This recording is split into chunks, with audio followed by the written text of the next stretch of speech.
মানে আর্থিক অবস্থা খারাপ থাকে, ভালো জায়গাতে প্রস্তাব আসে না। যৌতুক চাই, মানে এক জায়গা থেকে মানে একটু আসলে মনে করেন যৌতুক চাই, এই যৌতুক তো দেওয়ানোর মতো আমাদের সামর্থ্য নাই। আচ্ছা, তো সেটা মানুষের বিয়ের জন্যই আসছি, এর মধ্যে যদি কোনো ভালো একটা মনের মানুষ পাই সে তো সাহায্য সহযোগিতা সবকিছুই করবে। মানে বিয়ের জন্য এসেছেন? হ্যাঁ। আচ্ছা, তো আমি একজনের কাছ থেকে মানে ইসের কাজ করি, এম্বয়ডারির কাজ করি, পার পিস মানে 3 টাকা করে দেয় প্রতিদিন, মানে প্রতিদিন 200-150 টাকার মানে কাজ উঠাইতে পারি, এর বেশি আর উঠাইতে পারি না। তো এই দেখা যায় কি সংসারটা আমি চালাইতে পারি না, তো একজন্য বলছে দেখা ইউটিউবের সামনে আসছি। আচ্ছা বলে এখন কিসের জন্য এসেছেন বলেন তো? সবার জন্য এসেছেন না বিয়ের জন্য এসেছেন না কিসের জন্য এসেছেন?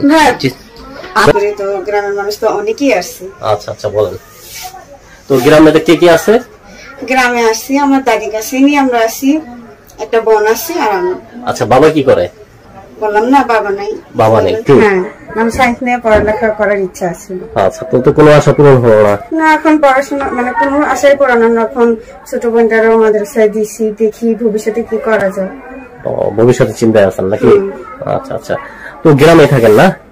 হ্যাঁ ভাইয়া, গ্রামে থাকি। আচ্ছা, কোন গ্রামে থাকেন যে বললেন? মাদারীপুর। মাদারীপুর। তো মাদারীপুর কে কে আছে? মানে মা ছাড়া কেউ নেই? মা নাই। মানে না, বাবা মা দুজনই নাই। আচ্ছা, দুজন কি হয়েছে? মা বাবা দুজনে, বাবাটা আগে মানে বিয়ে করে অন্য জায়গায় চলে গেছে, বোনের মাটা মারা গেছে। আচ্ছা আচ্ছা, তো ভাইয়ের অনেক কষ্টের মাঝে বেঁচে আছেন না? আচ্ছা আচ্ছা, তো দাদির কাছে থাকেন? হ্যাঁ। আচ্ছা, একটু না গ্রামের ভিতরে কি কোনো প্রস্তাব আসে না আপনার? হ্যাঁ, প্রস্তাব তো আসে ভাই, যদি গরিব হয় যতই মানুষ সুন্দর মানে সুন্দর হোক কি হোক, যদি তার আর্থিক অবস্থা খারাপ থাকে কিন্তু ভালো জায়গায় কোনো প্রস্তাবটা আসে না।